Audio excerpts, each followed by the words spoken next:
The Black Fat Femme Podcast is a production of iHeartRadio and Dr. John Paul, LLC.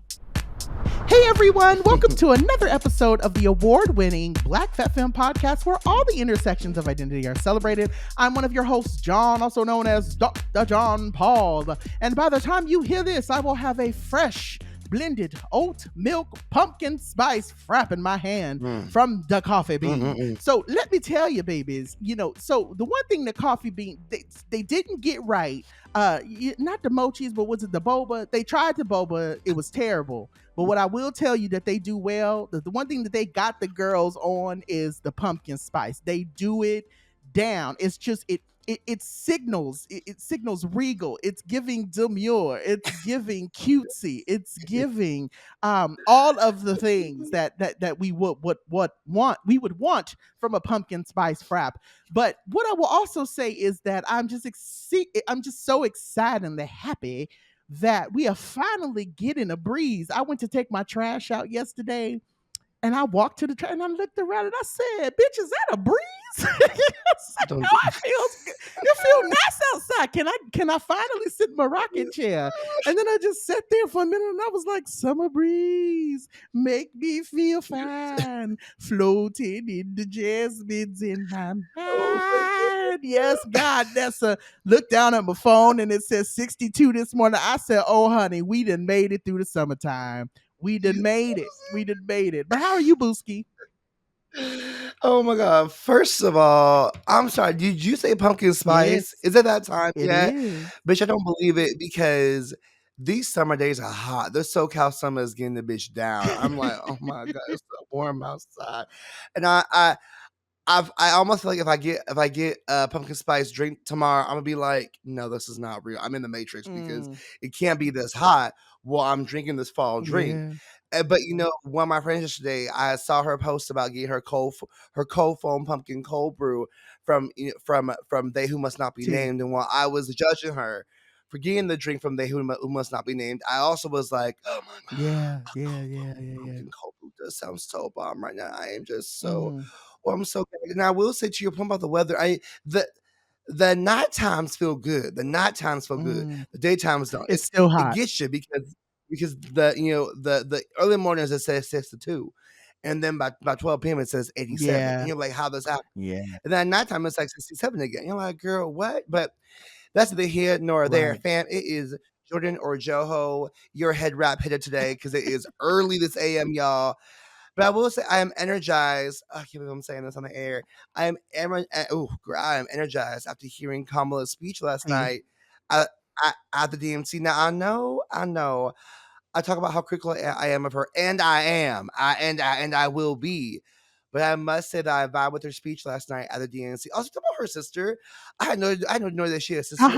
She got a sister. Yeah, she does. Her sister. I was like, her sister look bad. I was like, sister, you look. So her you sister. look bad. Have you seen that clip of her laughing? It's like it's her and another woman who are sitting in the chairs, and they're like, they are cackling, and people use it as a meme for everything. But that's her sister. I think her sister's in politics too. Screaming. Okay. I mean, she was giving the aura, but I was like, oh, her sister looks fierce. Yeah. But I really was like, I really love that she gave us a chance to really know who she is in a different way, and I really appreciated that. I do have some critiques that I will give later today, but I did leave that energized. I was like, I am feeling energized mostly. There's some ways which I was like, meh, yeah. But mostly I left energized, very much so. And I will say, it's been cool to watch. I mean, by the time you all hear this, it'll be almost 4 or 5 days past the DNC, and so it's been cool to see the way that people are excited. There's a different energy behind this. There is a very people different energy.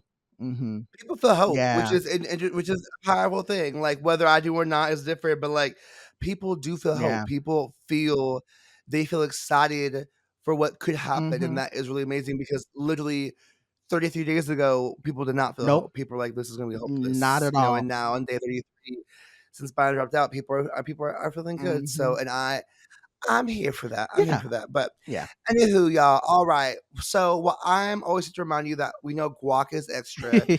I want to start this week by giving Miss Tisha Campbell her flowers Amen. in our Still Here segment. And I'm gonna kick off by asking, speaking of extra, what's one thing that she don't care about how much it costs, but you gonna spend the money for it anyway? It's like, like what's that one thing? Like I know it's gonna break my bank, but I'm gonna do it. Yeah. I'm gonna do it. For me, Yeah. it's my haircut and my nails. Like Mhm. y'all, self maintenance is not cheap. Lord Jesus, it is not Nope. cheap. And now, I may go 4 to 5 weeks in between getting these done, but I will get these done. Okay, like Mhm. I have some overgrowth on my hair and my nails, but I will get them done. Not the roots I will showing. get me The for the root. roots, the tip skinny. People like, oh, yeah, that's okay, my girl. Don't look too I be close doing though, that. because Only look here. Only look from this part down. It's nice. Yeah, yeah, yeah. Mm-hmm. they might bite you, y'all. Like, Yeah. and that's why I get a neutral base, so it looks like it's my. It look like it looks like It blends. it's not overgrown, but it Yeah. is. But I will I will get a fresh cut, and I will get me a fresh cut. Now, if it's food, I will also get me a dip. Mm-hmm. I love me a dip. I love Yes. Yes. tzatziki, hummus, caramelized onion, artichoke spinach. If we're out somewhere and they got a dip, girl, I'm getting for it. If it costs a little extra, slide on in, Yeah. baby. $8, Slide, hit $9. me up. Oh, Mm-hmm. shit, I love me a little dip. But how about you, Yeah, boo? so I'm gonna go ahead and stay in my food bag. I have learned for me, I even though that it's really expensive, honey, sandwiches. I'm one of those girls that I will spend the money on a good sandwich. And and Okay, so, and and and most of the time it's always avocado on those sandwiches. I know avocado, and it's mm, weird because it's like I don't. I mean, I guess because again, privilege. I don't ever really be thinking about how much they upcharge avocado when you go somewhere. But my God, when you start looking at like your receipt, you realize that they charged you $2.49 for a few slices of avocado. You're like, I could have went to the store and got my own goddamn avocado and put it on myself. And yes. it is a thing. But the reality is that yes, I am that girl that's gonna always pay the upcharge for avocado. I'm gonna always pay the upcharge for whatever whatever side condiment that I believe that it's. Mm, So what I'll say, and then I'll move on. Sour cream and avocado are the two condiments that I don't care how much it is, I'm gonna pay for it. That is the thing for me. It's like, oh, you know what? It's extra. Yes, ho, I know it's extra. Give me the avocado. Bring me the whole tub of sour cream. I want all of it so I can mm, put it on my burrito mm, or put it on my nachos. Yeah, if it's not drenched in like that's my thing, like burritos and it has to be drenched in guacamole and sour cream. I've love actually that been at shit. places where they've brought me Sloppy sour and cream. soggy. Huh? You said you want that shit Please. sloppy and soggy. Yes, yes. You want Mhm. it to be like. Yeah. I am a huge sour cream girl down. And a lot of people are like, ew, sour cream. I'm like, well, more for me, girl. Go ahead and pass that tub over here. But the Period. biggest thing for me is a sandwich. I definitely I will pay the upcharge to go to a Jersey Mike's, sponsor us. I will go to a Subway, sponsor us. I will go to one of these places to make sure that I put put a good sandwich in my belly. What I will say though is Subway, y'all done did something to that tuna sandwich. I don't know what it is, but the tuna is different. And hence why I've been going to Jersey Mike's. I will pay $25 for a Mm, sandwich because I can trust the tuna over at Jersey Mike. I don't know what mm, Subway did to the tuna though. So mm, I'm just a little. I just want to put that out there as an APB for everybody who are Subway lovers and enjoy tuna like I. That tuna is different. mm, It tastes mm, different, and I just had to say that on air. But other than that, yeah, I'm just like you, girl. I like a dip too. Artichoke dip is my second favorite. Guac will always be my oof, favorite dip. Please bring me some chips. mhm. We did go to a place recently though that they said your first basket of chips is free, and then the basket of chips afterwards is $3. And I was like, wait, Oh, where they do that at? Like, I've never been to a restaurant where there was like, if you waste chips, we gonna charge you. that's interesting Yeah, because I mean, typically it's been you either get free chips or you have to pay for the right. chips. I never see like an in between.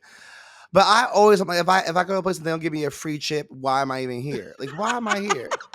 If I don't get free chips and salsa, why can you even come to a It's funny restaurant? to me because I can see you going into a restaurant and having your bag in your hand and then like looking around and seeing that ain't nobody I got have chips on the table and you absolutely getting up I like have Viola absolutely Davis. been that person. I've absolutely been that person that's like, I'm like, "Oh, but, can we have some chips?" "Oh, yes, it's like $5." I think we're We gonna gonna go. we gonna Thank go you ahead and go very to much. the next restaurant next Thank door. you so much, buddy. Yeah, Thank you. I'm gonna You're go so to my funny. regular Thank spot that I you. know I can get free chips Right. at. Period. I know that's Period. right. Well, Listen, I talk shit about Baja Betty's, but the chips are free. their chicken salsa Mhm, slap, mhm. slap. Yeah. Okay, I'll fuck that shit up real Yeah, quick. and it's the same thing. I'm gonna say this, and then we got to go to commercial. But I will say that even when I go like to Chipotle or Chipotle, I if I bite into a chip and I know that the chip, like I could taste that the chip is not fresh, I will turn right back around and be like, "Can I get a new bag of chips?"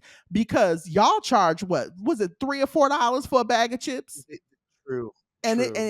and I'm biting into it and I can taste that they've been up there for the whole no, no ma'am, girl. And I better be able to taste the lime too. I want to be able to taste that the Ooh, ex- the exact precision of lime on my chip when I bite it. If it's not there, I'm leaving. I'm coming right back around. I'm like, hey girl, hey, I'm gonna need a new bag of chips, and go ahead and throw in some pico de gallo while you at it. Mm-hmm. All right, now that y'all have judged me and Joho for our love of avocado and sour cream, please, we gonna go ahead and take a break and pay some bills. And when we come back, we gonna go ahead and jump into the category is.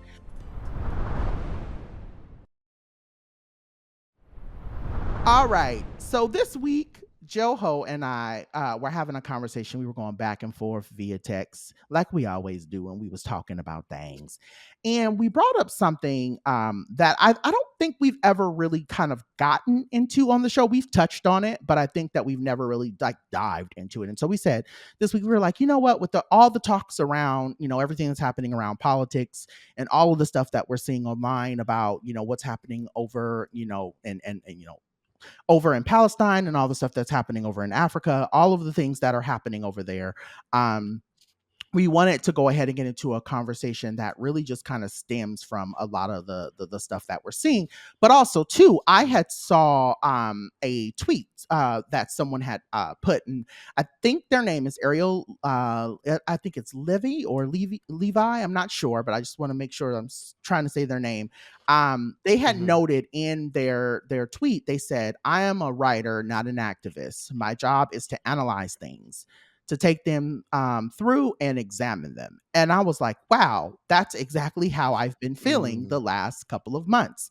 Because I think with everything that's going on, there's this unsaid expectation that people of color, specifically Black people, should be activists and should be like taking to the streets about every single thing. And I was thinking to myself, like, I mm, don't know how I feel about all of that. And so I wanted to say, like, seeing that tweet, I was like, I've never felt so seen in my damn life. Like, I've never felt like, oh my God, someone finally really gets me. And so I was like, let's bring that to the mic this week. So this week we are mm, going to talk about today, what is the difference between an activist and someone who, like myself, is a truth teller. So I wanted to go ahead and kind of like throw that out into the air, and we're going to talk through mm. that and then kind of really just kind of dive into like kind of the nuanced ways that we talk about activism, and folks like myself who are writers and are really just kind of trying to document this time and this history that we're living in. But yeah, what are your thoughts on that? Yeah, so, I think some would say activists are a form of truth tellers as well too, and I wonder what might be there to explore for that, because I think, I think there's like different frameworks of what activism is. So there are people who are writers and are activists in their Yeah. writing. There are people who are activists in terms of like Hmm. going to protest, people who are activists in terms of helping write policy, and so I think Ariel's quote, and I believe her name is Ariel, because be, if it like I had read the situation as well, and typically like a name like that would be Okay. Ariel, and so I think her quote is really quite interesting because it leads you to some questions like, what was the context of her saying Right. this? When did she say this? Right? Might she feel differently now? But I do identify with her statement, and I think the difference between these two identities is that her job is to study that and only that, Hmm. right? Like, it's Hmm. not her job. Right. Like, activism, it's not her job to move the needle like an activist would Right. do. but her job is to examine why and how the needle moves in the first place, which is also like a necessary job. Mhm. Like not everyone has to be involved in moving the needle. Some people didn't understand why it moves, how it moves, and what happens when you move it. And so so I appreciate that she's being really firm in what her place is in the movement, because Yeah. she like she's not saying she's in this quote, she's not saying she's not in the movement. She's just saying my job isn't to go and push for Right. something. My Right. job is to understand something at present. And I Mhm. think there is a necessity for that. And so I think the difference between the activists and the truth tellers is that one, their job is to move something, and the other person's job is to understand something, so it gives better depth and context as to why someone else has to move Yeah. it or how they can move it in the first Yeah, place. I love that that you frame it that way, because I think a lot of times, and there I have said, and I will continue to say, that I think activism can look a multitude of different ways. But if someone is not wanting to say that they're an activist, there are still ways you can still aid activists through the work that you're doing. And I think that's the thing that we Mhm. sometimes remiss. Sometimes I think there are people who think there's only one way to do activism, and that there's only and I've actually had people challenge me on this. I remember years ago being at a conference and asking someone, we have, I basically asked them about, Black Lives Matters, and they basically was like, that's not a true activism, that's not a true activism space. It started online, and I'm like, okay, so you're the person that believes that activism is like true roots, boots on the ground. Mm. You're thinking, civil rights activism, 1968 and 1969, right? Y'all thinking we got to march, Mm. which I get. There are people who still believe, and again, we saw that with the DNC this week, right? We saw people out there doing what they felt like was activism to them, or doing it the right way to them, right? But then there are people, and I think about this a lot, right? Like I don't ever think Jarrett Hill has called themselves an activist. I don't ever think Travell Anderson has ever called Mm. themselves an activist. But when you read their work, but Mm. when when you're in community with them, right, you hear them talking about social issues that are very important and necessary to talk about. I mean, I think about Travell Anderson, who just wrote an article about the ways that I forget what institution it is, but there's a black there was a black fraternity who is not allowing trans men to be a part of the fraternity, right?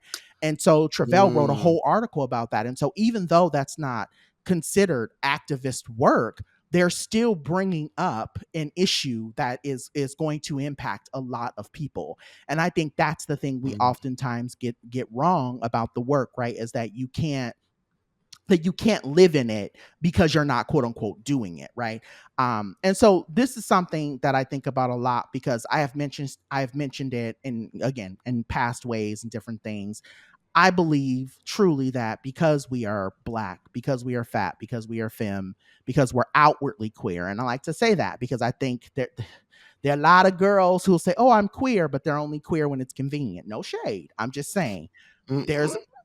I'm just saying. Ooh. I'm naming it, right? There are folks like us who are outwardly queer, meaning that we wear our queerness very, very loud and proud.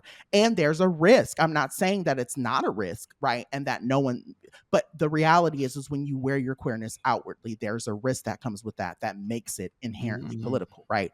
And I think the state of the world in general in which we live in, people automatically want to put you in an activist category because you're because of who you are, right? They just want to go, oh, well, you're black, Mm. fat, and femme, and you're queer, so you're an activist. And you're like, wait a second, no, no, no, no, no.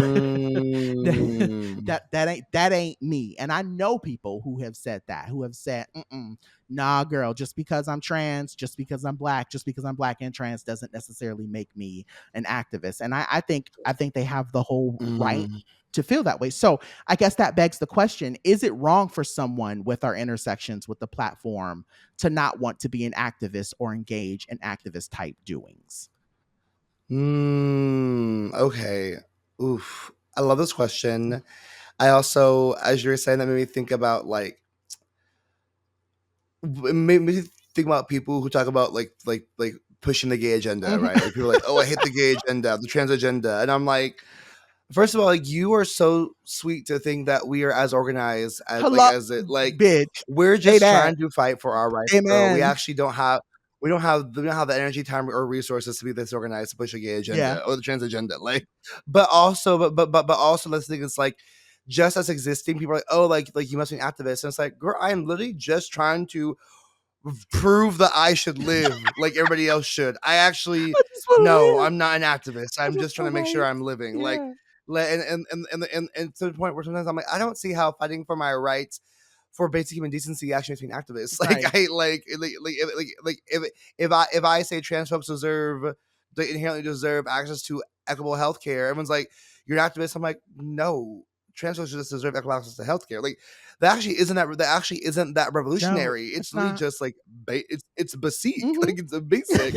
And so I love this question. I love the framing of like activist type things, because I do often struggle with the word activist myself. Like, I was recently interviewed about an award I got, and I made a comment that it's hard to self-identify as an activist, because if I have to spend time saying that I am, Right.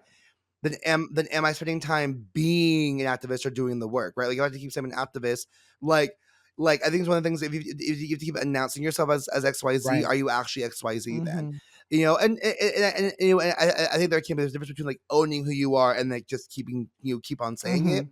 But I like the idea of just being someone who does activist type things, because it's like, can I just be someone who chooses when to show up in their activism versus a pressure of always being an Right. activist? Like, I think Right. also like if you do something right, people will pedestal you. People will be like, you're on a pedestal.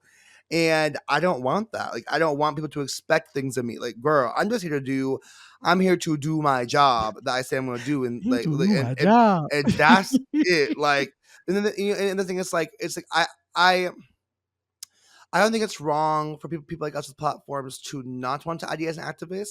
I do think that anyone with a platform has an obligation to speak up about something. Right. Like, your only gig can't just be influencing. T. Like, T. right? They can't be your only Yeah. gig. But I also don't think speaking up makes you an activist either. No. Like, I think I don't think there's like a litmus test for activism. I think, like, if you want to be one and you choose to be one, then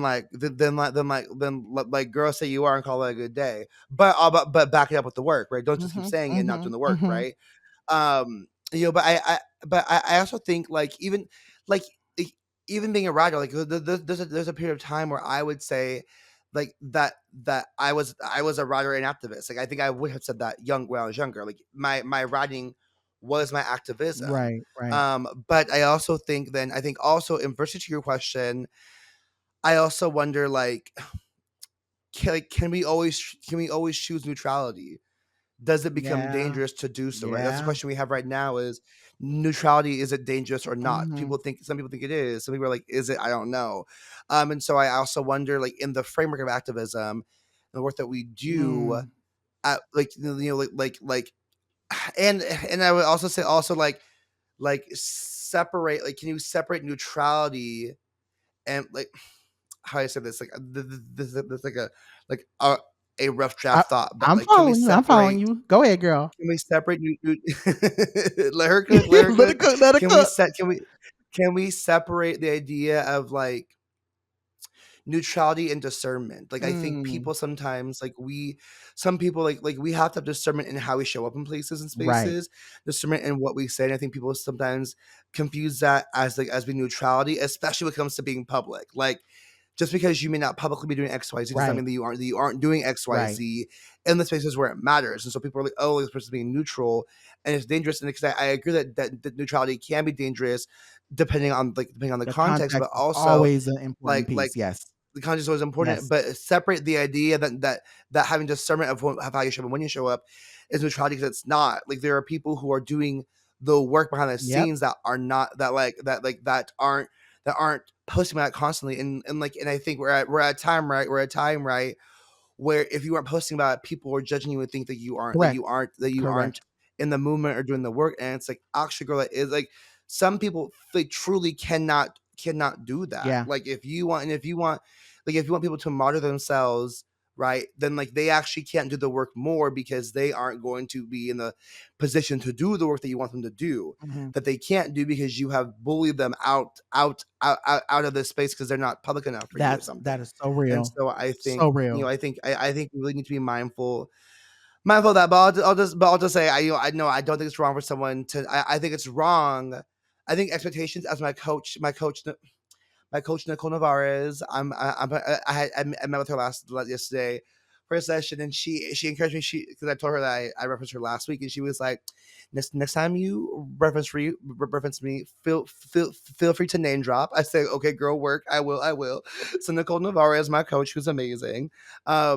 She said she said that in something else from somebody else, but expectations are just resentments waiting to happen. And I was like, bro, Oh, it's okay. like Wait a period. second. Now, Girl, wait. Hold on now. I said bars. Wait a minute. Expectations are just resentments waiting to happen. And I was like, bitch, bars, because if you Yeah. have expectations against you, right? Like you may never meet them. If you don't meet them, people will then resent you Hey, for it. And yep. it's like expectations That's are actually not real. there. You can't expect shit from anybody. You can hope from something for them. Right. But expectations are a dangerous thing because then people don't get a chance to actually meet their own competence Right. because you're expecting them to do this Yeah. thing. And so I think it's actually wrong Bars. to expect people with a platform to be something to be something that they don't have agency in being. Right. If they don't choose this life, don't choose it for Right. them. You said what needed to be said, and I definitely smell what you're cooking. I will say that I think that's the thing that has always kind of kept me from actively saying I'm going to invest or I'm going to I'm going to posit, if that's the word, myself as an activist Mhm, in these spaces, because there is so much that I feel like the world expects from activists. And when I say that, I'm not saying that, oh, I don't want the responsibility, because I will tell you right now, I think everything that I have done, I mhm, think everything we have done on this podcast, I think in some way, shape, or form very much has the ingredients of the undertow of activism, right? Even just us being on a platform where we are really honestly one of the few black queer podcasts that really centers everything that's going on in the world and speaking openly and honestly about the injustice that we face as black fat femme folks. I think that that has an undertow of activism to it, right? And would someone could someone mhm, look at this show and just be like, oh, they just want a platform? And it's like, yeah, we do, because I don't see black fat femmes getting platforms, right? But I mhm, definitely feel like you hit something that's very very important. I think we have all, especially, and I will say this, especially when we started seeing, I always like to posit Black Lives Matter. I think that's what we saw mhm, happen, right? 2014, we saw it take off, and by 2017, 2018, there were all these expectations that people had of these three black women mhm, who really brought this organization to the forefront. And those expectations were not they weren't attainable. They weren't manageable, right? And I think that's the reason why like I've said, I've pulled back from like thinking of myself as an activist or wanting to really push everything I'm doing as quote unquote activism, because I know, especially even now, I will say and I've said this probably on the mic too before, I am very bluntly tired. I'm very tired. And I don't mhm, have the I mean, between writing and between, podcasting and between working and between family and between friends and between just trying to keep my life together, child. Like, I don't have the energy or the space or the mind to say, I'm going to always be on the ground, organizing and doing what I have to do. And that's just me. And I'm not saying there are people who do. There are people who do, and that's cool. Like, I respect those people and I look up to those people, and I really wish that I could be that person. But for me, it's just I'm in a place now where I can't. I can't I can't, I don't have the energy for it. And so I definitely think that there is, I think there's a place and a space for people who commit mhm, themselves. And again, like I said, I respect this is not me shading activists. I want to make that very clear on the mic, that I'm not coming for anybody who says, well, you know what, I am an activist and I am going to do, okay, girl, go off. Let me know how I can support you. But I love the idea of what mhm, you're saying about the neutral piece, right? I definitely think that there are a lot of people who think just because you're not screaming into a mic or because you're not jabbing your fingers into a keyboard, that you're not really paying attention to what's going on. And I'll be very transparent in saying, I know when are you going to talk about this topic, or when are you going to talk about that? And I'm going, Y'all need to understand, and I think that's the thing that really brought me to this, wanting to have this conversation.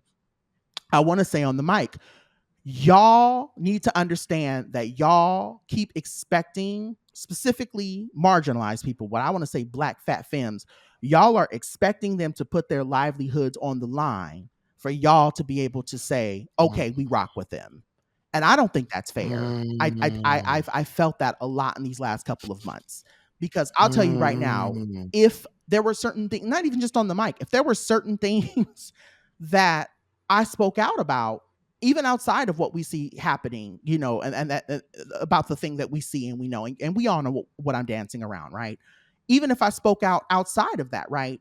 I have, and I'm gonna just be blunt, I have a book deal, I have this podcast, I have a house, I have a car note, I take care of my mama, I send my brother money. Like there are things that I have to take care of, right? And so I need folks to Mm. understand I have had things just snatched away from me because of my quote unquote activism. And I have been worried about how my livelihood has literally been dangling in my face because of quote unquote activism. That's a scary thought. And I don't think that we think about that. Like there is a privilege in that, right? And I want to say this, house down boots. I respect people who say, fuck the money, fuck the career, we got to get free. I respect those people more than I probably respect myself, because I know that there's so much in that. But I will say, and I think there's something powerful in being able to know that ain't me. That ain't me. It just ain't. And I like I said, I've been there before.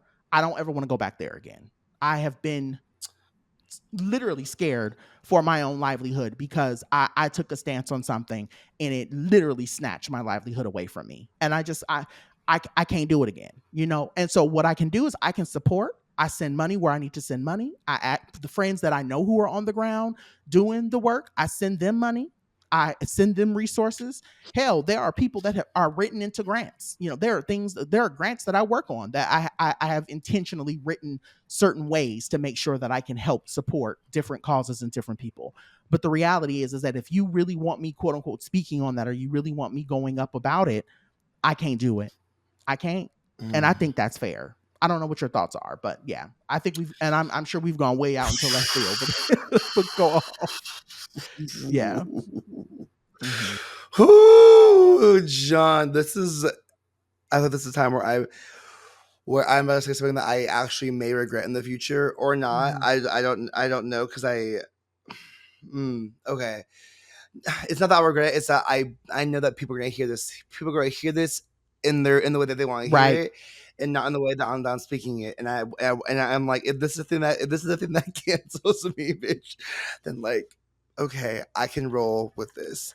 Because I think there's something to say about like the folks who have sacrificed like their livelihood for Mm-hmm. things. Like, yes, like they like many of them like you can admire, you can respect, you can look up to them. But the reality has been that those folks often now like need help. Yeah. Those folks that said fuck this, like I am sticking right, who faced this moral peril to then do XYZ. Now they're in a space where they're struggling to survive now. Yeah. And oftentimes the people who are like, I ride for this person, the XYZ, can't they actually don't have the resources to help the person. Right. Like Right. these people have done the things that you asked them to Mm-hmm. do, have lost their jobs, and now are asked are saying like, I'm in jeopardy of losing my Yeah. home, and people can't help. Right. And it's like, oh, you have all pushed this person to do this Yep. thing, Yep. and Say now that. you can't help them. You can't help them survive Yep. now. Okay. And so what are they supposed to do? Like there are folks, and everybody clear, I don't have huge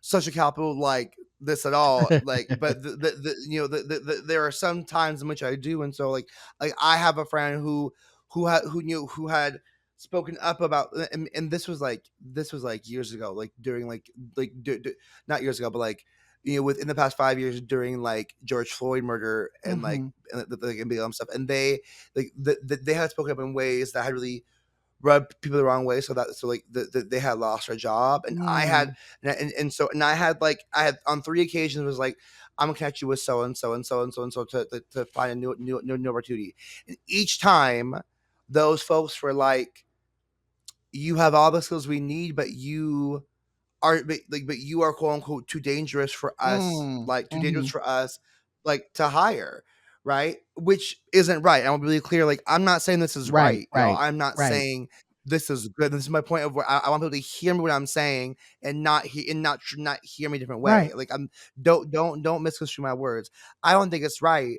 And it went happen, right? And like those folks that I connected them to were like, Jordan, like, why'd you send this person to us? Because they need a You know this job, person's too, bitch. Right. this person's too dangerous. Yeah. And I was like, no, like the person's not too dangerous. Like you aren't willing, You're not to the risk risk. X, Y, Yeah, Z yeah. to help them. Right. But like that they could be great for you, Mhm. right? And one person in that and like and ended up listening and was like, you know what? I hear you. I can take the risk of of hiring them and and bam, bam, bam. But the reality was like that person was going to be hard to hire for other Right. places, and I think it's absolutely wrong. Mm. And the day I actually don't have agency or control over how that place hires their people. I actually don't have control over XYZ. And like I'm sure someone's like, well, then you could call them out publicly and cancel them. I could have, but then if I did that, right, then the people who they serve in the community then can't get served. Like we have to understand, we have to like often think like we have to think beyond ourselves. The things that we do have Mm. ripple effects to the communities around us. Yeah. And like, I'm sorry, but I actually can't try to burn down every institution that is doing work because I don't like the way they do something. Right.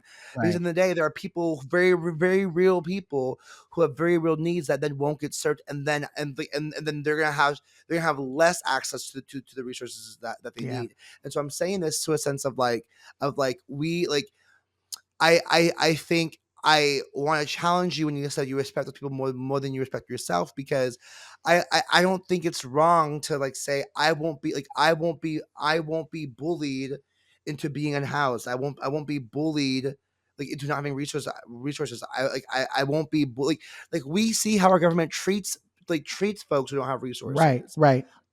I don't think it's wrong to say I don't think it's wrong to say I won't be bullied into into having that happen to Yeah. me. Yeah. Thank you. And I yeah. and I wish there was more we could do. And I think to the point, right, of expectations, like you actually can't expect me to solve a systemic issue. Yeah. Like you actually can't expect me to be the person that solves it. Like And I'm that's doing yeah. the work That that I'm saying that I want to do, that I will do, that I can that's do. it.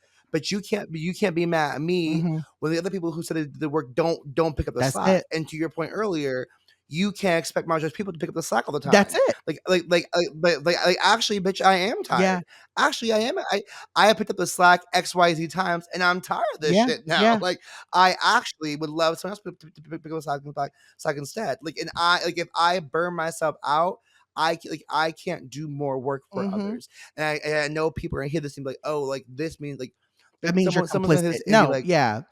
someone's gonna be Mhm. Joe, you're being neutral, like you're being selfish, and like you then if that's what you think, you aren't hearing what I'm saying. I'm not saying that I do these things. I am saying that this is the way I'm thinking, and and if if I do these things, like I'm sorry, but I have to preserve Right. myself so I Right. can do my And work. I If I work mhm. myself to Yep. death, what will Yep. happen? What will happen? And then I will die, Mhm. and people will just say, "Oh, like here's Joho. He did good work for what he Yeah. did," and no one's gonna be accountable to say, "Oh, we actually participated in Joho's death because we pushed him to do Yep. XYZ, and when he didn't do it, we attacked him Yeah, for it. I Like, think about as you're talking, I'm thinking about, and I speak her name, Erica Gardner. I think about Erica Gardner, right? I always say that and I say we collectively, not black people, not like the world killed Erica Gardner, and what I mean by that is we put so mm, much pressure on her to get justice for her father's death, right? That I believe that is part of the reason why she had a heart attack and passed away. Like I truly believe that mm, in the depths of my spirit.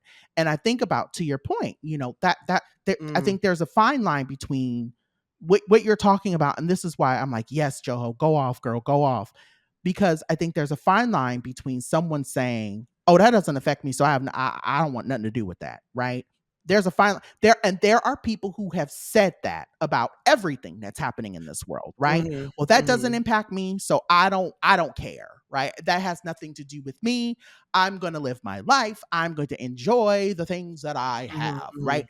That to me is where a problem lies. When I hear someone say, Yeah, "Well, I boo-boo to those people for don't," sure. right, Mhm, "I don't mhm, care," or "that doesn't impact me," or "that has nothing to do with me," right?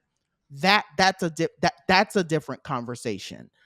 What we're yeah. saying in this sense is that the system from the time that we are born literally puts it on our back to be the ones to resolve the systems of injustice that we face. And so in doing that, the world then turns around and says, well, you have to be an activist in order to undo that system. And I am simply saying now at my big age of 39, I don't have the energy to devote my whole entire life to undoing a system that I had no fucking hand in. That's where I'm at. I'm sorry, but like, do not make us Yeah, Jesus. I Do I not I, make us I don't have Jesus. it. What I I That is not like, what I will say mhm, though is that I can play a part in helping to rectify elements of that system, right? So that is the reason why I work for a nonprofit. That is the reason why I travel and I speak nationally. That is the reason why I wrote a fucking book. That is the reason why we have a podcast, right? Like I'm aiding to the system. Like but to expect me and Joho to eradicate, and again we've already. said this on other shows, to expect black people in general, I mean, I put a note here: when you say that someone is not doing enough, you are intentionally doing exactly what white supremacy wants you to do. You are literally trying to make people feel bad for quote unquote not engaging in a system that they honestly, all we can do is all we can, and this is what I'm learning, and this is what I'm getting comfortable with at this point in time, because people always think, oh, well, will oppression end in my lifetime? No, I don't believe it will, and I don't believe we'll ever see a time where we'll be truly liberated in my lifetime. I don't believe it. But what I will say is that Mm, I can mm, be a part of the solution and chip away at little elements of the system. So if that means for me that I know at the end of the day, and I've literally just had this situation happen, if I know that a little 13, 14-year-old queer baby has a place to lay their head at night because where they're currently living is not safe, then that's me being a part of the solution. If it means me mm. calling up somebody and saying, hey girl, you got $75 so we can go get this baby some groceries and some shoes and some clothes because they got kicked out of their mama's house, that's me being a part of the solution. If it means me saying, Mm. hey, I see this person on social media saying that they really need some cash and they really need some help. Can we collectively uplift this person and make sure that their rent is paid, right? Because we've had, again, I'm not trying to say that we're what's her name, Mary? Was her name Mary? Who's that saint over there at the Catholic Church? Everybody be uplifting her name. What is her name? Teresa? Yeah. Okay. Thank you. Teresa? Mother Teresa. Mother Yeah. Teresa? Blame COVID. Mother Girl. Teresa. We're not saying that we're the Mother Teresas over here, right? But what I'm saying is that ultimately we are doing the best that we can with the little pockets of shit we got. And a lot of people, and I will say this, a lot of people aren't. A lot of people aren't. There are a lot of people who sit with a platform and go, that shit ain't got nothing to do with me. Right. So I think really what this conversation is, I guess, and again, I know we, I know that we have like one more point we have to hit. Um, I guess this is my selfish way of saying that we are doing simply by existing and continuing to do our work, we are doing enough. And being an activist isn't always what someone wants to be, or neither what they need to be in order to live well, I don't know what the word I want to. Basically, it's enough. It's enough. But go off, Joel. Mhm. Mm-hmm. The idea of enough is something that I have worked through my entire life thus far. Mhm. Like I constantly ask myself, am I doing enough? Am I not doing enough? To whom is enough for? And I'm really at present trying to do away with the idea of not doing enough because when it comes to doing what I say I'm gonna do, like that's on me, Right. right? Like if I say I'm gonna do something, it's my responsibility to do what I say I'm gonna do, and I want to be accountable for it. But as I said earlier, like nothing more, nothing less. Like I want to be at a place where I actually refuse to overcommit and I refuse to underdeliver. Like I Mm. want to do what I say I'll do, and I'm responsible to doing. And as I said before, I can't bear the cross of others not doing their piece of whatever the work is, Amen. even though it's in my nature. My nature is to go beyond what's asked of me. Like, and I have done that. I have done that, and I think, and I used to think like it's a great trait, right? Like, oh, like, oh, it's so great, like that someone goes beyond. But then what I'm saying, the message that I'm giving is, oh, I think it's actually more respectable that someone will sacrifice their self and their health and their privilege and like I said, sacrifice their well being for this work. And I'm at a point now where I'm like, I actually don't know. Like, I want to think about like how many. So I'm in a space where I'm thinking about, right, like there's a lot of studies thinking about how racism, how anger, how XYZ things, right, like impact the black body, right, Mhm. um, and or impact our bodies now. And I'm thinking of like how many of our great and incredible like activists of our lives have died from being Yeah. killed or died from cancer. Like I think a lot about James Baldwin and Audre Lorde in this moment recently because like there are folks who always wrote in rage, right? Like they Mhm. wrote in Mhm. rage. And I wonder, and I'm not a researcher at all, right? So I'm not. So if someone's a doctor and thinks about this, holler at me, right? Like I wonder if at some point did all of their rage impact their Had health? to have. Like did Had all to like have. right like because we all have like we all have like cancerous cells in our bodies that at some point metastasize and activate. And I wonder if there's a correlation between the rage in which we feel and move with, if that impacts us, and Mm. and then kills us earlier Yep. like than we want to be. And Mm. I'm at a point now where I'm like I don't know if I don't know if I want to die early because someone feels that I'm not doing Yeah. enough for them. That's real. I don't know if I want to die. I don't know if I want to die early. Like Mm. when we look like I think we exist in a time, right, where like people are dying without agency, and that is unacceptable. It's horrible, Right. right? Like that's really like, people are being killed without agency in how they go, and that's something that I like like I will fight against that. Mhm. I will always fight against that. And I think your point, right? Like I will never be the person that says that has nothing to do with me. I won't say something about this. Like that's not my journey. Mhm. But I don't know actually if I want to kill myself over something Right. anymore. And Right.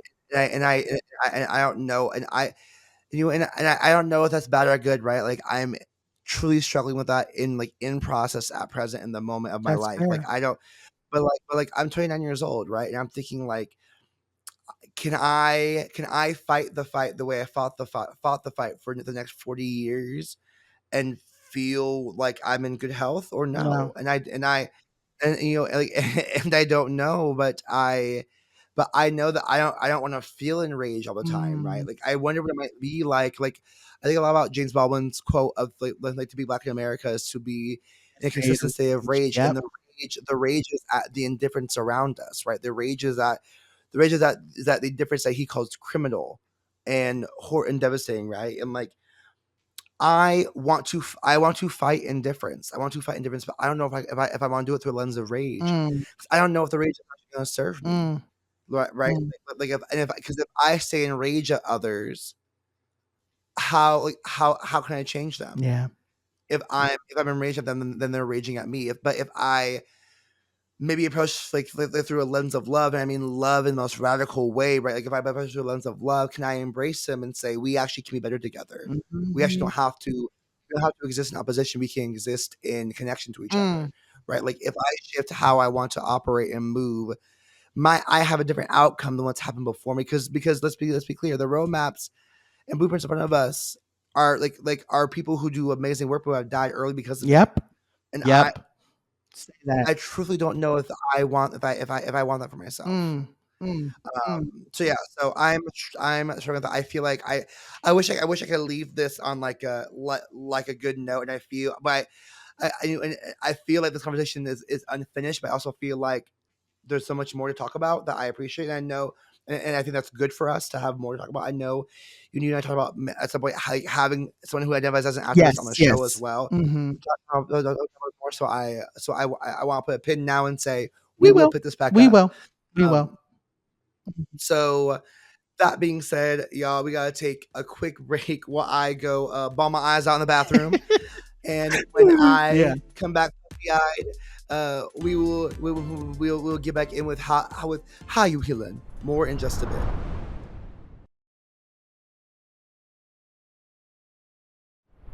Okay, so we are back, fam. And last week, and I know we talked about rules and conditions that we want to let go of. And so this week for how you healing, I want to ask something similar. I want to know, how do you allow yourself to feel? Like, what does that mean for you, and possibly how has it changed over the years? And I ask because I'm in a bit of like a rock mode right now. Like, I'm in a mode where Mhm. I don't always know if I am feeling or if I'm capable of feeling. Um, like I feel like I'm at a point where I just feel really numb. Mm. And it's like I feel things in some ways, but I guess I'm trying to not feel rage, or I'm trying to feel different emotions. But now I'm feeling a bit numb, and I want to be clear: like I'm not feeling apathy. Like I never feel apathy. I have immense empathy, but I do feel a bit numb Mm. sometimes, and so I'm trying to figure out how do I get myself to feel more, and to feel differently. And so I'm curious, like how do you allow yourself to feel, child?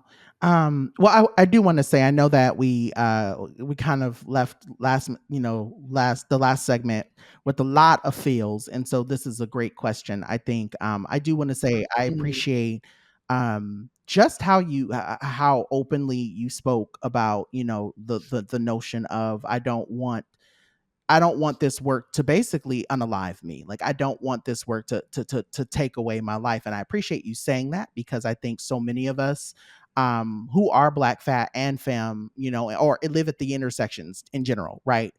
Whether you're a woman, whether you're a trans woman, whether you're, non-binary, whatever, right? However you identify, I think so much of us are so selfless in the ways that we feel and the ways that we speak about the way that we feel, and feel like we have to put our livelihood on the line in order to exist. And I just appreciate you saying that. Like we have the right to like protect ourselves and our emotions. And if you're watching this on YouTube, I'm literally holding my heart because that's literally what I felt coming out of that segment. It's like I appreciate you just being so selfless and talking very openly about your emotions. And so that I just wanted to say thank you for that. But with that being said, Ayanla Van Zant, because you keep coming up with all these good things to talk about. The notion of how do I allow myself to feel, you Mhm. know, my mom, and I know I've heard it in so many different iterations, but my mama used to always say what you mean and mean what you say. And I think that's been one Mhm. of the ways that I've been able to feel as of lately. Um, and I'm going to go ahead and do this. I think by nature, and this is something I talk about in my book, which you can pre-order Yes. now on the Amazons and the Barnes and Nobles. Period. I think about this idea of softness, and I did something this week with Travell and a few other, Amber Abundance, who's been on the show, and a few other Mhm. creators, and we had watched Kokomo City, and we were reflecting on the idea Mm, of that film, and it'll be out, and I will plug it when once it comes out. But what I will say is I had made a note about I have always grown up very soft, and what I mean by that is my mom, and I thank Edwina every day for this. My mom really allowed me and my brother to feel. And what I mean by that is that when I was upset, it was never don't cry. It was very much what you crying for, right? What are you crying about? mm, What happened? Who did what? Who said what, right? Like my mom always made space for that. It was never like I was never afraid to show emotion in my home. My mom always helped me kind mm, of understand and navigate where that emotion came from. And so that's where I talk about my softness of, I think people think of softness as being feminine, and I don't think that that's the case. I think if it was a masculine or a feminine thing, right? We would all navigate emotions different. We would all do, but often, right, at the root of our emotions, there's always something that impacts us, right? And we all feel those emotions the same way. And so I say all of that to say, I have always been emotionally in tune. And even when people mm, tried to beat it out of me, and what I mean by that is, I've had uncles, would you, stop crying, boy, and try to slap me around, or people, try to, even in my work life, John always has something to say. John is always, in his feelings about something, or always in their feelings about something. Yeah, I am, because this shit ain't fair. This shit ain't fair, and something about this rubs me the wrong way, and so y'all are gonna hear it, right? And so I think so much of that, I think that there's so much power, and I think that's why I love this question. How are you able to feel? I think there's so much power in basically saying, nah, bitch, y'all not gonna gaslight me. Y'all not gonna play no games around me around this thing. Y'all not gonna make me feel like I'm insane because I'm speaking out about something that doesn't feel right to me. And I think that's something that happens a lot to again, and we talked about this last week, to maintain power. I think people try to make you feel like you shouldn't have a feeling. So that way people can play in your face and play games with you. But I am definitely in my don't fucking play with me mode. If I feel a way, that means you said or you did something to make me feel that way. And mm. we're gonna stay here. we're not gonna Oh, overlook this. We gonna okay. stay here for a minute because you said or did something to put me here. So now let's unpack that. Yeah, that's where I'm at with my feelings. Mm-hmm. Oh, I live, and thank you, thank you, thank you. I also made me think about like, like, as you're saying, I was like, oh, I guess I do have emotions. Like, like I guess I actually not numb because I do have a lot of feelings. So I guess like I wasn't thinking in that way. Like I was allowing myself to feel. I think for me, I guess as I reflect now, I'm like, oh, I guess for me, allowing myself to feel is that I just give myself space to process. And I love that Miss Adrena give you actual space to process that feeling, because that was not the case in my I house. know. My I house was know. definitely had that shit, girl. Don't let people see your emotions. Like, and I wish my family when I was younger was like, I wish they're like, let's explore what's here versus being like, either you like I get that they're trying to quote unquote toughen me up, but like I actually am tougher with more empathy. I'm tougher Mm, with more understanding of how I feel. yeah. So, whew, y'all. Well, we are all in this moment together. We know what y'all really came here for. We know what y'all lived through every episode, Yeah. weighing the full hour for this damn for Mm-hmm. just to shut up and get through this your favorite seggy. It's been Noah and Pam, so we will be more with that in just a bit. Chris, cue the music.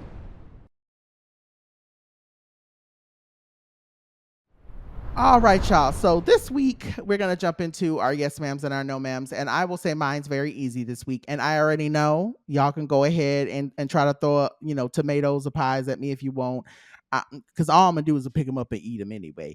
But this week my yes ma'am is Michelle and Barack Obama. I definitely just want to say I understand that there are some things about their political views that y'all don't jive with, and that's okay. Not everybody is for everybody. I think what I will say that I love about them is that I think that they are absolutely amazing when it comes to public speaking. I think the ways that they carry themselves, it just and it's not it's not the weird politicky, respectability politics ways of carrying themselves. I think that they're just regal. I think I really just look at them and I'm like, wow, there's just like they have a glow to them, and the way that they move and the way they carry themselves. I really think that they embody what I love about being Black in so many different ways, and I think that's what it is for me. Is I just they remind me of the uncle and the auntie that come over your house that you are always so excited to see. That's what I love about them. They just, you're gonna have a good time. Barack can play spades. Your auntie Michelle can cook. That she, even if she can't cook, she got the money for us to go. So she the auntie. So I say this, she the auntie that I would always be excited about coming over, because I know she got money, and that means she gonna bring a good pie. She not gonna bring no Coco's pie. She gonna bring a Marie Callender pie, because she got a little bit of money. So she okay with paying the 16, 17.99 for a pie. Period. So that for me is, but I will say, and same thing with Kamala. I just look at that woman and I don't know what it is, but I love her. And I know there are nuances around what is happening currently in her seat as vice president. And there are nuances that are happening around what could be, what I am praying for is our first Black woman president, right? I get it. And I want to make sure that y'all understand that as a human, I am a nuanced person. I can see both sides of the coin. I am not here to ignore what's present and what's there. I just like her. The persona that she has put off, even when she got nominated to be VP, I said, I really like that woman. I just do. There's something about her that I absolutely adore. And I think she's adorable. And I say that in a very much not in a very I don't say that in a misogynoir way, because I know Black women oftentimes get the whole mamala thing. I know that's weird. But I definitely just like to say, like, I like her as a person. I think she is very, very, very, very charismatic. And that's just a thing. But anyway, all that to be said, to my no man Pams. So I would say I have a couple of friends who are Gen Xers, and I have a couple of friends who, well, I wouldn't say friends, I have family members who are boomers. I'm still seeing these conversations kind of permeate around social media, around this idea that you need to basically work yourself to death in order for you to be successful, and that it's your fault for not being successful, and it's, blah blah blah blah blah. And I'm fucking sick of it. I'm like, y'all keep trying to make it seem like we're not literally working ourselves to death in order to make it. And I'm really sick of people that were afforded generational wealth, people who were afforded opportunity, people who now sit on, oh, my grandfather worked very hard and left me millions of dollars, telling people like myself who weren't given anything that they're not working hard enough. Like, shut the fuck up. That's really what my no man Pam is really like, if you have generational wealth, or if you come from a background where money was given to you, I don't want to hear your take on how to save for a house. I don't want to hear your take on, where I'm spending my money in terms of how many bags I have, or what kind of car I drive, or where I live. Shut the fuck up. That's a general statement. You know what? Actually, it's not going to even be to just the boomers. Everybody, shut the fuck up. Like, if you're not helping, if you're not aiding, if you are not making a conversation better, shut the fuck up. And I wish I could name the episode that. I know I can't, but that's just where I'm at. That is where I'm at. I will say Michelle Obama probably had one of the best reads of the DNC when she said, what was she said? She said something like about, she made a comment about like people who had the affirmative action of generational wealth, because I was like bars, bitch, bars, because like she is saying, y'all hoes have shut down affirmative action, but you've had affirmative action your entire life with your generational wealth. Her read of that Trump is trying to do the probably the the biggest bot job currently. Yes. Like you're actually applying for a bot job. I was like, Michelle, she had Oh, reads, she she had had been reads, waiting to say that shit for she had reads. years. I was like, girl. So okay, so I'll start with my No Man Pan first because it's more like more related. Because while I also enjoyed, I agree. I think Barack and Michelle had some of the best speeches. Mhm. They probably some of the most like galvanizing people I think to have spoken at the DNC. I watched about 2 days of it. I think they're probably the most galvanizing people. Like they know how to speak. Like they know how to give a good Yeah. speech. Like let me That's do. what I'm What yeah. does that mean? Yeah, they did. They know how to do a good speech. Like that requires a lot of training to give a good speech, and they know like exactly the things to say. I think things to say. My critiques of the DNC are: I do wish they spent less time coming for Trump and like the Republicans and stuff. Like I just am at a point where I'm like, I think we're at a place now where people are actually less interested in party alignment and more interested in like what the values of people Yeah. are. And so I wish like spend less time spend less time dragging these hoes and spend more time telling me about what are you going to do for this for our country. Like Mhm. I need to know what will you do for us. Like I need to know that when I go to vote that I'm voting for the person that I believe is going to do the best for us. So like give us more of that. I need more of that. Like I also get that the whole that the DNC is like like one big Yeah. party, and I think that's great. Love that journey for them. I think it's really cute that this was a year of influencers. Like influencers were at the DNC, influencers were at the RNC as well. I was like, this is interesting that the people invite influencers. I'm mad that people had rumors that Beyonce would perform and she did Yes, not and perform. I was did very mad not, about that. and did not. Y'all please shut the fuck up. Don't say shit if you don't know Yep. shit. Got me TMZ. hyped for no reason. I TMZ. was like, not me watching this DNC, Mhm. waiting for Beyonce just to be like, wait, no Beyonce girl, why am I here? I could be at home right now. Um, and then I also would say, I will critique and I'll be clear to say I don't know the full story and I don't know why it didn't happen, but like, why are you laughing? I could be home right I could be home right now. Why am I out here in these you in streets? But oh, Beyonce, no pajamas Beyonce. being like, "Bitch, I could be at What? home right now." Why am I? That I'm is out here such waiting a for. I'm mood. here waiting for the Beyonce concert, bitch. I could be at home chilling. Yeah. Oh, that Um, is such a you know, mood. I don't know the full scope of what happened, but like I will name like the fact that apparently there was not a single Palestinian or Palestinian Yeah. American able to speak on the stage, right? Like about Palestine. Is problematic, like is devastating, like is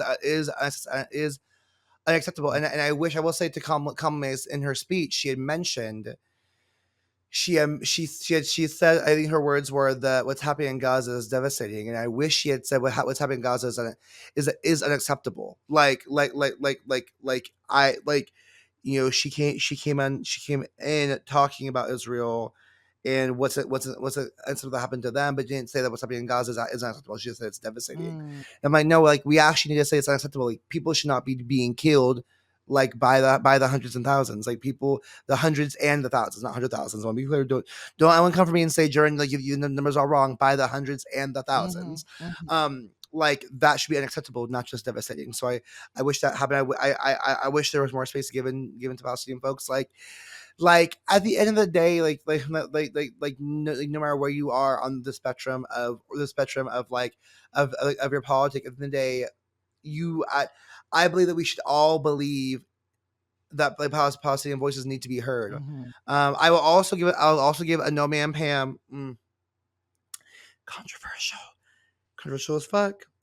But to the Hollywood people who wrote to the Emmys to take back the nomination for Basan and her documentary. So there's a call to take so Basan who is in Gaza has been documenting her experience. Oh, wow. There's a call with people in Hollywood with some actors as well and Hollywood folks who want to rescind her nomination because they're saying like Hmm. you're giving platform to a quote unquote terrorist organization and terrorists themselves. This is really messy, so I'm gonna try to be careful what I'm trying to say. I want to be really mindful of who we brand as terrorists and what we brand terrorism. Yeah. I want to be really mindful of Yeah. that. And I don't believe that person documenting their oppression is a terrorist at all. Mm-mm. Personally. And I also think that like you're saying that this is platforming like terrorist media, but like let's be clear, things could be said like inversely as well Oh too. yes. Like terrorism, Oh yes. terrorism works like terrorism isn't just a one way thing. Like terrorism works in different ways, and like people are experiencing terrorism in multiple ways currently, and like you can't just say that they're terrorists and not like it's giving glass house throwing stones. Yeah. And Yeah. I'm not saying who is or who is not a terrorist in any way, but what I'm saying is like people experience terrorism in different ways, and people will feel the other sides of terrorism for XYZ reasons. So like glass house throwing stones. So I think it's unacceptable that they're trying to to pull her nomination. Mm-hmm. Like on the day she is documenting a period of time, like that is super real. Right. Like it is super Right. real. And Right. and I'm not here to judge how real it is or isn't. Right. Like I believe what has happened on October 7th and since then is all real. I believe all of it is real, Mm-hmm. and I believe everyone is suffering. So I don't think anyone should have their if they're documenting their suffering, it should not be rescinded for for the chance of Right. them getting recognized Right. for it. I hear you. So no man Pam to that. So yeah, and then no man Pam to not having Palestinian voices, especially if they were like I don't know why they were invited. I don't know why if it's not from my understand they had tried to offer thoughts and ideas and they were declined, and like that And is not a see, good I look, girl. almost Like you, wonder, and that's the thing I've been thinking a lot about, right? Like, and I think a lot about this, like, so thinking about how do I'm trying not to water this down, but I'm thinking about it, right? Like, I have, how do I say this? Because I feel like it's going to come across and it's not gonna mesh, but please just rock with me here. I think about it, like, sometimes like you hear people who have like really, they're executives, right? And they're like, "Oh, you're a great person." I'm gonna use it in a job context.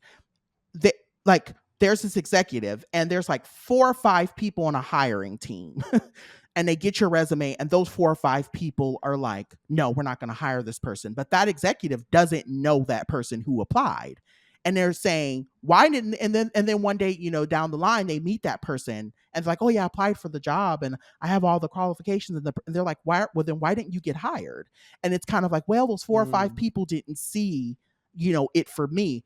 That's how I feel with a lot of the stuff that I'm seeing, and I hope that it connects. Like, I'm almost wondering, like, who has like someone. who on the team was like, No.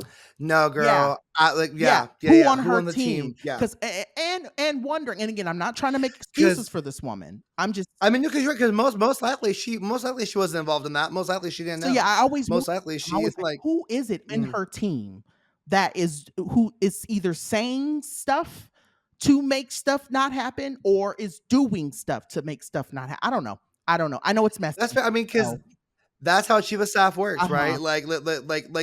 Most she's most likely not involved in those decisions. That is truthfully below her pay grade, right? Mhm. Like Mhm. she's not in the weeds like that. So that's actually a really good point of who in the room was like, no, don't do it and don't tell her about it, Mhm. and then she finds out about it, and right, because then she finds out about it afterwards, and she's And there's probably nothing like, she can do about it. why the fuck, like didn't y'all do that, Right. right? Like Right. so, yeah. So I hear that. Okay, my yes man Pam is going to be to my mom. Today Deborah. it's her birthday, so Mhm. I want to give her a shout out on this show because sometimes she listens. So we'll see if she listens to this one or not. Hey, We'll give her a shout out and Deborah. say to Mhm. the woman who raised me, to the woman who gave me all the tools I needed to believe in myself, even Mhm. when I did not believe in myself, to the woman who, even at the moments where she said, "Don't cry and toughen up," even those moments she would allow me to be coddled at home and said like at Mhm. home we can have the feelings, we can do these things, but outside this door you gotta be different. Hey. And I as much as I don't agree with it today, I respect her for Yeah. it because she said like you gotta be tough, you gotta be hard, right? You Like gotta be bad, you like gotta we be did, you bold, gotta be yo. bold, Gotta you be gotta be wise. wiser. That's my style. And also that's my fucking song. Man, That's right there her thing on it that did. song. That's right there her thing It on that song. did. It did. Um, Mhm. but yeah, to the woman who showed me what it looked like to advocate for oneself, to the woman who showed me what it meant to be an underdog and to be a Mm. person in a system that tries to diminish you and to say I won't be diminished. A woman who took up space against all odds. I thank you so much, Mom, for being that person. For me, it taught me so much. I have learned through so much of your victories and through your shortcomings, Mm. because let's be clear, all parents have those. And to the woman who allowed me to challenge her since I was a child, who against my dad's direction, who was like, don't let him challenge you, don't let him argue with you, to the woman who said, no, my child is going to have a voice in this world, Mm. even when it bit her in the ass, even when she was like, God damn, I should muzzle this bitch right now. Even the moments Not where she was like, muzzle. Mhm. I should have never let him speak. The moments where she said, I will still let him speak. I have nothing but gratitude for a person who said, you have a voice and you will use it in this house and you will use it in this world, even if I don't agree, even if I don't like it, even if I hate it, even if others say, like, you have a voice. And that to me is like the person who gave me voice and who taught me how Mm. to use it. I have so much gratitude for you. And I'm so thankful for you, Mom. I know when I see you sometimes, I can be critical. You raising your We get mama, into girl. it. We That's get what that is. we get girl, and there's something to say. Girl, give me my flowers for parenting Yes, her we're as a all child. parenting our But parents. Mhm.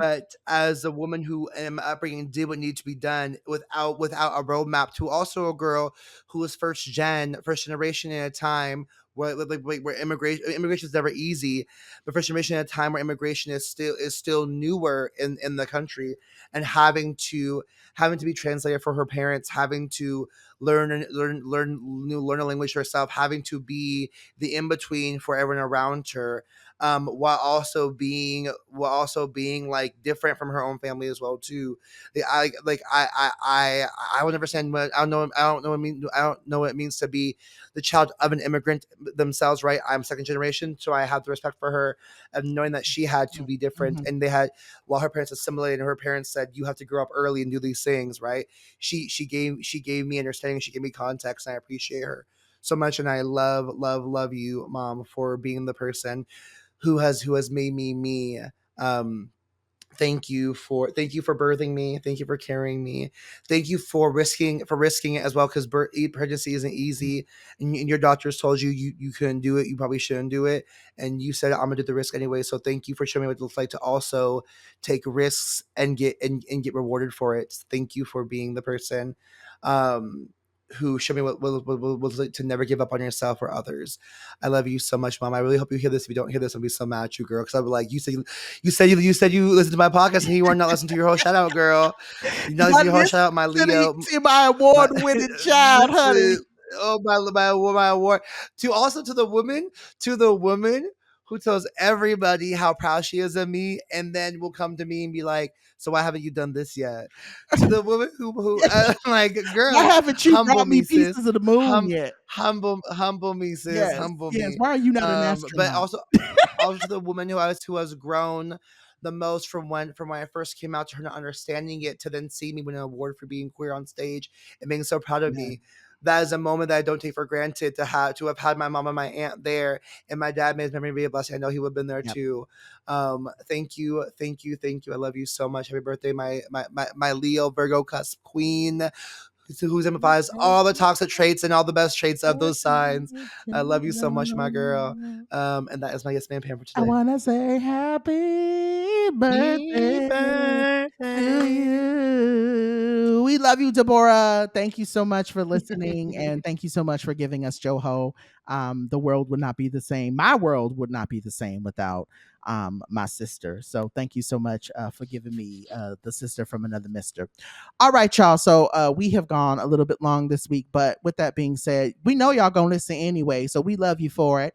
Please send us your thoughts, your feedback, and your emails to blackfatfempod@gmail.com. You can also send us your thoughts via social media by interacting with our post on Instagram and Twitter. And if you have not seen it, Okay. we got a live show coming your way. The BFF experience is coming back.